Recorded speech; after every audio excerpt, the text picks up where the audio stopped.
Enterrado vivo. Hay hechos, cuyo relato despierta vivísimo interés, y que son demasiado horribles para servir de asunto en la novela. Ningún novelista podría echar mano de ellos, sin grave peligro de disgustar y hasta de hacer daño al lector. Para que puedan aceptarse asuntos semejantes, es indispensable que se presenten con el severo traje de la verdad histórica. Estremece la lectura de los pormenores del paso del Beresina, del terremoto de Lisboa, de la epidemia de Londres, del degüello del día de San Bartolomé, o de la asfixia de los ingleses prisioneros en el Black Hole de Calcuta, pero son los hechos, la realidad y en una palabra, la historia, lo que nos conmueve. Si relatos tales fuesen únicamente parto de la imaginación, no engendrarían más sentimiento que el del horror. He citado unas cuantas de las más terribles y célebres calamidades que la historia consigna, pero lo que más hiere nuestra imaginación, es la magnitud y naturaleza de esas calamidades. Contemplo inútil advertir que mi trabajo pudiera reducirlo únicamente a escoger entre el inmenso catálogo de las miserias humanas, casos aislados de un dolor cualquiera, más material y más individual, que el que surge de la generalidad de esos desastres gigantescos.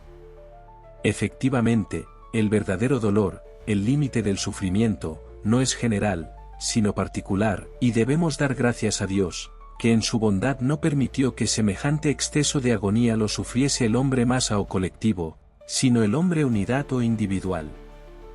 Ser enterrado vivo, es indudablemente el sufrimiento más horrible de los que hablaba antes, y es bien seguro, que habrá pocas personas, entre las que se llaman discretas, que nieguen la frecuencia con que se repiten casos nuevos de sufrimiento semejante, pues los límites entre la vida y la muerte permanecen siempre indeterminados, vagos y tenebrosos.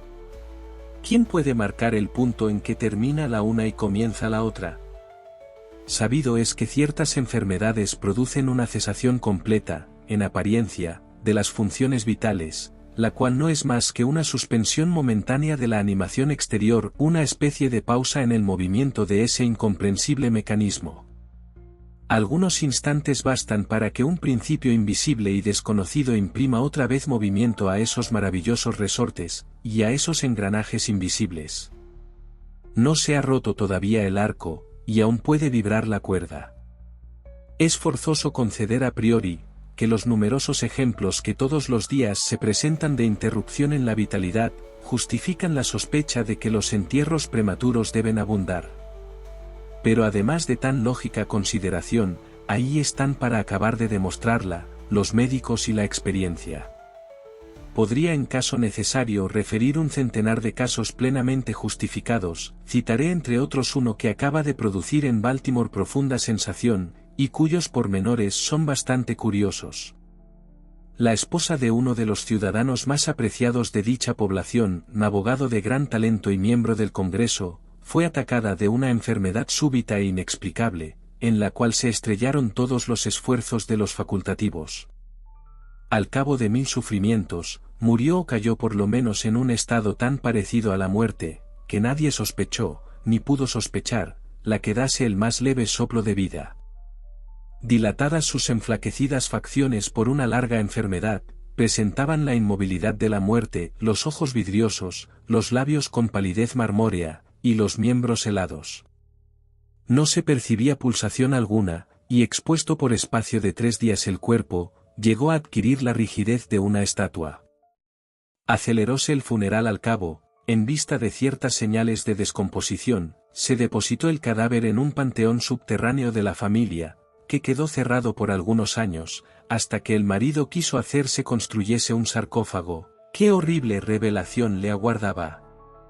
Penetra delante de todos en el asilo de la muerte, y no bien abre las hojas de la pesada puerta, cuando un objeto envuelto en un blanco lienzo, cae en sus brazos con un ruido lúgubre. Era el esqueleto de su mujer, encerrado en los pedazos de la mortaja. Examinado todo luego con minuciosidad, no quedó duda de que la desgraciada debió volver en sí, 1 o 2 días después de su entierro, y con los esfuerzos hechos al tornar a la vida, cayóse el féretro desde una especie de nicho o cornisa en que estaba colocado, y se rompió contra el pavimento, de suerte que la infeliz hubo de verse libre así, de la caja en que la encerraron. En los primeros peldaños de la estrecha escalera por donde se bajaba al tenebroso recinto, yacía un trozo grande de la caja, del cual debió servirse probablemente la mujer del abogado, con la loca esperanza de batir en brecha aquella firmísima puerta, o con el más acertado fin de llamar la atención. Allí debió desmayarse, a no dudarlo, de cansancio y morir a poco de terror y de hambre. Enganchado el lienzo de la mortaja a un saliente cualquiera del herraje, pudrióse de pie y quedó de aquella manera, colgada a la puerta de su tumba. Otro caso de inhumación prematura, ocurrido en 1810, demuestra que muchas veces la fábula no llega en rarezas hasta donde alcanza la verdad misma. La heroína de esta historia, Victorina Lafourcade, muchacha de buena familia, rica y de notable hermosura, tenía, como es natural, muchos pretendientes, de los cuales uno era un pobre periodista o literato, llamado Julián Bossuet, cuyo talento y bello carácter produjeron no poca impresión en la joven, que a poco hubo de enamorarse. Sin embargo, el orgullo venció al amor, y Victorina se casó con un tal M. Renelle, especulador diplomático, muy ensalzado en la bolsa, quien no tardó en olvidarse de la mujer, a la cual hasta se dijo maltrataba. Después de algunos años de matrimonio nada feliz, una enfermedad, ayudada por muchos disgustos, produjo la muerte de Victorina, o al menos un estado tan parecido a la muerte misma, que todos hubieron de engañarse, y se la enterró, no en una bóveda, sino en el cementerio de la aldea en que había nacido. Desesperado Julián, sale de París, y a pesar de la distancia, se pone en camino, con el romántico fin de apoderarse de las sedosas trenzas, de aquella a quien tanto amó. Viaja sin detenerse un solo momento, y llega a la tumba de Victorina, a la medianoche desentierra el féretro, lo abre, y cuando ya se disponía a cortar la deseada cabellera, estremécese al ver que Madame Renelle abre dulcemente los ojos. La habían enterrado viva, y su amante llegó en el momento en que salía de su profundo letargo. Medio loco de gozo, la coge Julián en brazos, y la lleva a la habitación que tenía en la aldea, la aplica cuantos medios le sugieren sus conocimientos, bastante grandes en medicina, logrando al cabo volverla a la vida y darse a conocer por su Salvador. Permanece a su lado, teniéndola oculta a los ojos de todo el mundo, y consigue poco a poco restablecer nuevamente su salud. Como el corazón de la pobre mujer no era de mármol, y como también tenía hartos motivos de arrepentimiento, por haberse dejado arrastrar de la vanidad y del orgullo, cedió al fin a su primer amor. En lugar de volver a casa de su marido, ocultó su resurrección, y se marchó a América con su amante. Pasados 20 años, creyó la dichosa pareja poder volver a Francia, pensando que los estragos del tiempo no permitirían a los amigos de Madame Renelle reconocer sus facciones. Se engañaron, sin embargo, porque así que el banquero la encontró, hubo de reconocerla y mandarla se viniese con él, negóse ella rotundamente y el asunto vino a los tribunales.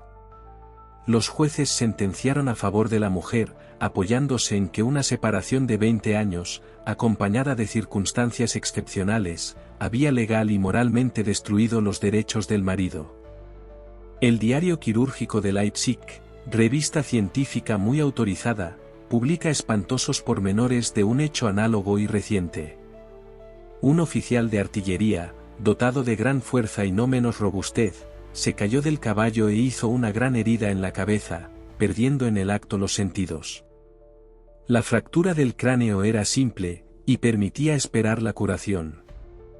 Se le hizo la operación del trépano sin dificultades, pero sin embargo, cayó gradualmente en un atolondramiento e insensibilidad más y más grandes, hasta que finalmente se le supuso muerto. Enterrósele con precipitación, por el mucho calor que hacía, verificándose los funerales un jueves. El domingo siguiente se llenó de paseantes según costumbre el cementerio. Al mediodía notábase cierta emoción entre las gentes, porque un paisano aseguró había sentido cierto movimiento ligero como si quisiera levantarse la tierra que tenía debajo, mientras estuvo sentado sobre la tumba del oficial. Al principio apenas se le hizo caso, pero persistió de modo tal en su aserto, y manifestaba tanto terror, que acabó por convencer al auditorio. tragáronse inmediatamente azadones, y en muy pocos minutos, la fosa que tenía menos profundidad de la que debía, quedó expedita y dejó ver la cabeza del oficial, muerto en la apariencia, que se hallaba sentado en el féretro roto por sus esfuerzos. Llevado inmediatamente al hospital más cercano, aseguraron los médicos que respiraba aún, manifestando todos los síntomas de una asfixia reciente. Al cabo de algunas horas volvió en sí, reconoció y dio gracias a varias de las personas que rodeaban su lecho, refiriendo con frases entrecortadas la agonía y angustias por las cuales acababa de pasar. No perdió el conocimiento de cuanto a su alrededor sucedió, sino una hora antes de ser sepultado, que cayó en un estado de absoluta insensibilidad. Rellenada precipitadamente la tumba con tierra muy porosa, no quedó cerrado del todo el paso al aire. El ruido de los honores fúnebres que se le hicieron, por razón de su grado, es decir, el fuego del pelotón que disparó encima de la sepultura, le despertó únicamente. En vano trató de que le oyesen, porque el lúgubre silencio que a poco reinó, le puso en el caso de apreciar la horrible situación en que se hallaba. Gracias al cuidado que con el enfermo se empleó, se consideraba como muy probable el completo restablecimiento, cuando murió víctima del charlatanismo de los experimentos médicos. Púsosele en relación con una batería galvánica y falleció presa de uno de esos paroxismos estáticos que las más veces provocan. La cita que acabo de hacer de la batería galvánica, me recuerda otro ejemplo, en el cual un medio idéntico, dio por resultado volver a la vida a un abogado joven de Londres, que había permanecido 2 días enterrado. Este suceso pasó en 1831, y llamó la atención bastante para que aún se acuerden muchos de mis lectores. M. Edward Stapleton, murió al parecer de un ataque de fiebre tifoidea, complicada con varios síntomas extraordinarios que llamaron mucho la atención de los médicos y excitaron su curiosidad. Rogaron por esto a los parientes del supuesto muerto, les permitieran hacer la autopsia del cadáver, pero se les negó la autorización. Como suele suceder en tales casos, los médicos resolvieron exhumar el cadáver secretamente y disecarlo luego a sus anchas. Tomaron sus medidas al efecto, y gracias a la cooperación de los muchísimos resucitadores que tanto abundaban en Londres en aquella época, la misma noche que siguió al día del entierro, se sacó el cadáver de una fosa de 8 pies de profundidad, y fue llevado a una sala de disección, inmediata a la casa de un profesor. Acababa de practicársele una incisión bastante extensa en el abdomen, cuando la carencia de todo rastro de descomposición, sugirió la idea de hacer algunos ensayos de galvanismo. Hiciéronse varios experimentos sin resultado que pudiera decirse notable, observándose únicamente, que los movimientos convulsivos impresos al cadáver, producían una imitación mucho más exacta de los de la vida que los que se observan ordinariamente. Hacíase tarde, y próximo el amanecer, se trató al fin de proceder a la disección. Mientras tanto un estudiante, ansioso de hacer cierta experiencia, sobre una teoría especial suya, quiso verificar el último ensayo, poniendo en comunicación la batería con uno de los músculos pectorales. Practicó una incisión profunda con un golpe de escalpelo, y luego introdujo en ella el conductor metálico. A su contacto el cadáver se levantó con precipitación, pero no de un modo convulsivo, se puso de pie, llegó hasta el centro de la sala, arrojó alrededor de sí una mirada inquieta y luego habló. Lo que dijo no fue inteligible, distinguiéndose bien las sílabas, pero no el sentido. Después de hablar se desplomó sobre el pavimento. Quedáronse los circunstantes inmóviles algunos momentos, de espanto y de terror, pero inmediatamente lo urgente del caso les volvió la serenidad. No cabe duda de que M. Stapleton está vivo y acaba de caer en un síncope, bastando algunas gotas de éter para volverlo en sí. Mientras hubo el más pequeño peligro de una recaída, se guardó un profundo secreto sobre su resurrección, pero es difícil imaginar la sorpresa y la alegría de sus amigos, cuando ya pudo comunicárseles la aventura nueva. Lo más interesante de este suceso, es lo dicho por el mismo M. Stapleton, que asegura no haber tenido un solo instante de insensibilidad y que sabía, de un modo vago y confuso, todo cuanto sucedía, desde el momento en que los médicos le dieron por muerto, hasta caer desmayado sobre el pavimento de la sala de disección. «Estoy vivo», fueron las palabras incomprensibles que pronunció al reconocer el lugar donde se encontraba. Fácil sería por demás citar una infinidad de casos semejantes, pero me abstendré de hacerlo porque creo no sean necesarios tantos ejemplos.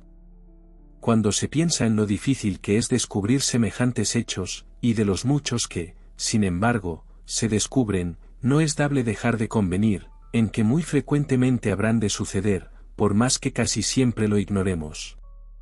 En efecto, siempre que por cualquier motivo se remueven en un espacio, por corto que sea, los cadáveres de un cementerio, es muy raro no encontrar algunos en posturas que inspiran horribles sospechas. ¿Horribles sospechas? Pero menos horribles que la realidad. No hay suplicio alguno que pueda producir tal paroxismo y tan espantosa combinación de sufrimientos físicos y morales. El peso intolerable sobre los pulmones, los vapores sofocantes de la tierra húmeda, la presión de la mortaja, la convicción de lo inútil de las propias fuerzas, la lobreguez de una noche absoluta, la presencia cierta e invisible del gusano destructor, cuya llegada presentimos, unido todo a la imagen del aire y de la vegetación que hallaríamos algunos pies más arriba, unido también al recuerdo de los amigos que acudirían presurosos a libertarnos, si pudieran sospechar nuestra situación, y esto, con la horrible certidumbre de que para ellos permanecerá eternamente ignorada, de que os tendrán todos por muerto, y de que realmente lo estáis para todos, menos para vos mismo, digo, pues, que esto origina en ese corazón que palpita debajo de tierra, un horror indecible ante el cual la imaginación más aguerrida retrocede espantada. No existe agonía semejante sobre la tierra y es imposible forjar un suplicio, más repugnante ni más feroz, para el mismo infierno. Esta es la causa de que todos los relatos sobre semejante asunto produzcan tan honda impresión, y que no obstante, y en razón de la misma intensidad de la emoción experimentada, se apoye principalmente nuestra fe en la veracidad del relatante. Lo que por mi parte quiero contar, no puede ser más cierto, porque se trata de mi propia historia, y es resultado de mi experiencia personal. Hace muchos años padecía yo ataques de esa enfermedad singular, que los médicos llaman catalepsia, a falta de otro nombre más característico. Sin embargo, de que las causas inmediatas y originarias, así como el diagnóstico de dicha enfermedad sean aún un misterio, los síntomas son bastante conocidos y varían únicamente en la intensidad. A veces el sueño letárgico solo dura 24 horas, el enfermo permanece inmóvil e insensible en la apariencia, pero se anuncian débilmente los latidos del corazón, mientras un resto del calor y una coloración, aunque ligera en las mejillas, indican que la vida ha huido completamente del cuerpo. Acercando un espejo a los labios puede apreciarse la existencia de una respiración torpe, desigual y vacilante. En otros, por el contrario, dura ese sueño de plomo semanas enteras, y el más detenido estudio y las más rigorosas pruebas, no bastan a descubrir diferencias aparentes entre el estado del enfermo y el de un cadáver. Frecuentemente aquellos que padecen esta rara enfermedad, no pueden libertarse de una larga agonía, sino gracias a sus amigos, que sabedores de que se hallan sujetos a tales accesos, se obstinan hasta los últimos momentos en dudar de su muerte, y no ceden sino a la vista de la descomposición. Felizmente la enfermedad sigue una marcha progresiva, sus primeros síntomas son fáciles de reconocer, los accesos van creciendo en duración y en intensidad, debiéndose a esta progresión que sean menos las probabilidades de entierros prematuros. El infeliz, cuyo primer acceso tuviera la gravedad de las crisis subsecuentes, sería a no dudarlo encerrado vivo en el féretro. La enfermedad, de que adolecía yo, no se diferenciaba en circunstancia alguna importante de las señaladas en las obras de medicina. A veces, sin causa aparente, caía insensiblemente en síncope, me contaban, quedaba tendido en la cama sin poder levantar un dedo, y hasta privado de la facultad de pensar, pero con un sentimiento vago e indefinible de la existencia y presencia de cuantos sucesivamente se acercaban a mi cabecera, hasta que una nueva crisis de la enfermedad me arrancaba de aquel letargo. En otras ocasiones me sentía atacado súbitamente, presa de un vértigo, abrumado de abatimiento, y transido de frío quedaba en pocos instantes completamente atolondrado e inerte. Cuando esto sucedía, permanecía inmóvil y mudo como la muerte misma semanas enteras, y es imposible concebir anonadamiento más absoluto, porque ni el mundo existía para mí, ni yo para el mundo. Al salir de estos ataques, mi despertar era tan lento cuanto repentino el acceso, tal cual aparecen los primeros albores del día al vagamundo sin hogar y sin amigos, que pasa las noches desoladas del invierno, errante por las desiertas calles, del mismo modo o más bien con igual sensación de laxitud y abatimiento, sentía yo renacer en mi ser la luz del alma. Fuera de aquellas crisis letárgicas, mi salud se podía en general considerar como satisfactoria, y no observé se deteriorara por tan extraños fenómenos, cuya influencia se mostraba hasta en mis sueños ordinarios. Cuando había dormido unas cuantas horas, solo por grados podía recobrar la posesión completa de los sentidos, y más de 10 minutos después de despertar, estaba como un hombre alelado, faltándome las facultades mentales y especialmente la memoria. Ningún dolor físico me producía semejante estado, pero el sufrimiento moral era grandísimo. Convertíaseme la imaginación en un osario y no veía más que catafalcos, gusanos, esqueletos, médicos, tumbas, epitafios y mortajas. Sumido en ensueños de muerte, no podía separar de mi cabeza la idea fija de un entierro prematuro a que me suponía predestinado. El pensamiento del horroroso peligro a que me hallaba expuesto me acosaba incesantemente, era de día mi tormento y de noche se convertía en suplicio. Así que las tinieblas envolvían la tierra, estremecíame con indecible espanto y temblaba como los penachos fúnebres que el viento agita en los 4 ángulos de un carro mortuorio.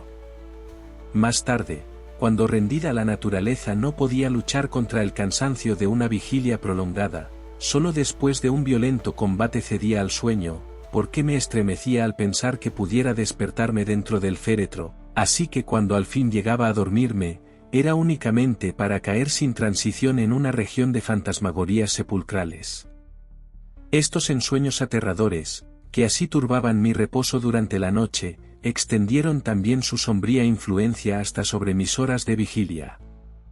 Distendidos los nervios completamente, fui presa de perpetuos terrores, ni me atrevía a montar a caballo, ni pasear a pie, ni a entregarme a ningún ejercicio que me alejase demasiado de casa, y finalmente, titubeaba antes de aventurarme a estar separado de aquellos que conocían mi enfermedad, receloso de que gentes extrañas, viéndome en una de mis crisis habituales, me creyeran muerto. Dudaba de la fidelidad y de las promesas de mis mejores amigos, persuadido de que ante un paroxismo de mayor duración que los ordinarios, acabarían por dejarse convencer de que mi muerte definitiva era indudable. Hasta llegué a suponer, que con el fastidio continuo que les causaba, se alegrarían de encontrar en un letargo duradero, pretexto para librarse de mí. En vano trataban de tranquilizarme con reiteradas protestas y promesas, pues no paré hasta exigirles me jurasen de un modo solemne, que por nada en el mundo dejarían fuese enterrado, antes de que la descomposición llegara a un grado que quitase toda duda respecto a la certidumbre de mi muerte. Ni aun este juramento bastó para tranquilizarme, para disipar mi terror perpetuo, así es que tomé multitud de precauciones originalísimas. Entre otras, reconstruí el panteón de mi familia, de modo que la puerta pudiera abrirse por sí misma a favor de muchos resortes colocados en el interior, de tal manera, que la presión más leve en uno, bastase para abrirla. Dejé libre entrada al aire y a la luz, hice colocar agua y provisiones en diversos nichos abiertos cerca de la caja, que también almohadillé perfectamente, y a la cual puse una tapa construida con las mismas condiciones que la puerta, es decir, con resortes que obedecían a la presión más ligera. Además, una cuerda atada a mi muñeca, comunicaría con una campana colocada en el sonoro centro de la bóveda del panteón. Cuán inútiles son las precauciones mejor calculadas, y la vigilancia más previsora para contrarrestar la voluntad del destino. Nada es bastante para evitar las agonías de una inhumación prematura, al desgraciado que se halle condenado por los hados a experimentarla. Un día, como otras muchas veces me había ya sucedido, sentíame renacer, por decirlo así, gradualmente, a una vaga percepción de la vida, y con lentitud, muy lentamente, miraba dibujarse la aurora apagada y tibia del día físico. Inquieta pesadez, apática indiferencia, sensación de molestia indeterminada, carencia absoluta de cuidados, de esperanzas, ni de esfuerzos. Más tarde, y pasado un intervalo largo, ruidos en los tímpanos, y tras un espacio de tiempo más grande aún, picazón y hormigueo en las extremidades, luego un periodo al parecer eterno de quietud profunda, en que despertando el pensamiento trabaja con ahínco para ordenar las ideas, después una recaída en el anonadamiento, y por fin la vuelta a la vida que se manifiesta con una conmoción apenas perceptible en los párpados. Al propio tiempo, rápida como un choque eléctrico, una sensación de intenso terror agolpa la sangre toda al corazón. La imaginación intenta entonces su esfuerzo primero, pide auxilio a la memoria, y solo lo obtiene de un modo incompleto y muy parcial. Sin embargo, mi memoria se ha despertado lo bastante para que se me alcance un tanto de la verdad de mi posición. Conozco que no despierto de mi sueño ordinario y recuerdo que padezco crisis catalépticas. Finalmente, como con la irrupción súbita de un océano, hiélaseme el alma al pensar en el horroroso peligro que corro. Durante algunos minutos permanezco inmóvil como una estatua, no atreviéndome a tentar el menor esfuerzo que pueda patentizarme la verdad. Y sin embargo, siento en el corazón una voz que me dice: has sufrido tu suerte. La desesperación, tal cual no existen palabras que la pinten, me obliga al fin tras un número infinito de resoluciones, a levantar los entorpecidos párpados. Abro los ojos, la oscuridad me rodea, oscuridad absoluta, y siento que aquellas tinieblas son las de una noche sin fin. Quiero gritar, remuevo convulsivamente los labios y la lengua desecados, pero en vano. No puedo arrancar sonido alguno del pecho, que se me figura tenerlo bajo la presión de una montaña. Cada vez que con el mayor esfuerzo lo levanto al aspirar, padezco una agonía indescriptible. La inutilidad de mis tentativas para gritar indica que me han atado la mandíbula inferior, como suele hacerse con los muertos. Reparo al mismo tiempo que me hallo tendido sobre una materia dura que por todos lados me oprime el cuerpo. Hasta aquel instante no me había atrevido a hacer el menor movimiento, pero al fin tiendo violentamente los brazos que tenía cruzados sobre el pecho, y tropiezo con una tabla colocada horizontalmente por encima de mí, y a unas 6 pulgadas del rostro. Ya no es posible que dude, me hallo encerrado en un féretro. Hasta en semejante momento de suprema miseria, no me abandona el ángel de la esperanza. Pienso en todas las precauciones que tengo tomadas, me retuerzo, hago esfuerzos sobrehumanos para levantar la tapa, que no cede, busco las muñecas el cordón de la campana, y no le tengo. Entonces me abandona también la esperanza, no puedo menos de reparar en la falta de almohadillado que tan cuidadosamente dispuse yo, luego siento de repente un olor muy marcado de tierra mojada. La deducción no puede ser más que una, no me hallo en el panteón, en alguna salida de las mías me ha acometido el desmayo entre gentes extrañas, cuando y cómo, no me es posible recordarlo aún, me han enterrado como a un perro, metido y clavado en un féretro cualquiera, y arrojado en el fondo de una fosa sin nombre. Cuando penetró en el alma tan horrible certidumbre, traté de hacerme oír otra vez, y conseguí arrojar un grito prolongado, salvaje y continuo, que más bien era el último aullido de la agonía, y que resonó en el silencio de aquella noche subterránea. «Hola, hola», respondió una bronca voz. «¿Qué demonios sucede?», preguntó otra voz. «Bajadme de aquí», añadió un tercero. «¿Acabaréis de aullar de ese modo?», dijo un nuevo interlocutor. Y agarrándome los autores del cuarteto, me zarandearon sin ceremonia algunos minutos, no mostrando tener manos de manteca, ni mucho menos aquellas gentes, de cuya rudeza no se me ocurrió quejarme. No me despertaron, porque cuando grité me hallaba yo bien despierto, pero me ayudaron a recobrar el uso de la memoria, y recordé dónde me encontraba. El suceso tenía lugar en Richmond, estados de Virginia, yo había salido a cazar con un amigo, y nos alejamos por la margen del río James, hasta que entrada la noche, una tempestad nos sorprendió. Un lanchón cargado de tierra que estaba anclado inmediato a la orilla, fue el único abrigo que se halló a nuestra disposición.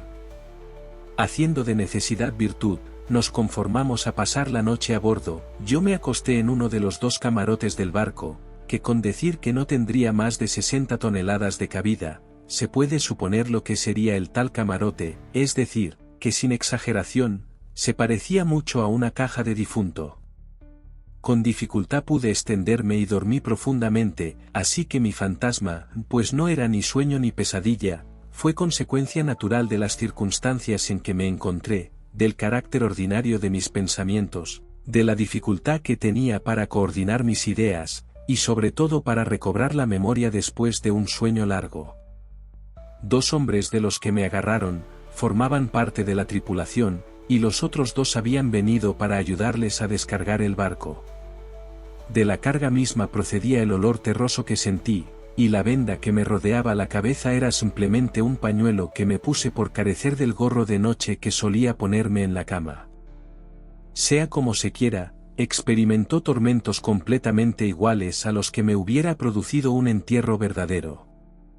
Fueron horribles, atroces, imposibles de describir. Pero como no hay mal que por bien no venga, el mismo escaso de impresión me produjo una revolución saludable. Mi alma adquirió tono y se vigorizó, me acostumbré a salir, me entregué a ejercicios violentos, respiró el aire libre, quemé mis libros de medicina, el tratado de Bacon, dejó de leer las sepulcrales noches de John, a quien debería llamarse el poeta zampamuertos, y evitó con la mayor energía y voluntad toda clase de cuentos como este, que me produjeran pesadillas. Desde entonces no volví a tener aquellos terrores fúnebres, y desaparecieron mis ataques de catalepsia, que sin duda debían ser la consecuencia y no la causa de aquellos sustos. Hay ocasiones en que, hasta examinándolo con el frío escalpelo de la razón, puede parecer un infierno el mundo de nuestra triste humanidad, porque la imaginación del hombre no es un mago que pueda impunemente explorar todas las cavernas. La tenebrosa legión de horrores que he descrito no es fantástica, pero es muy peligroso evocarla, porque asemejándose mucho a la de los demonios que acompañaron a Afrasiab cuando bajó al Oxus, devoran al que los despierta.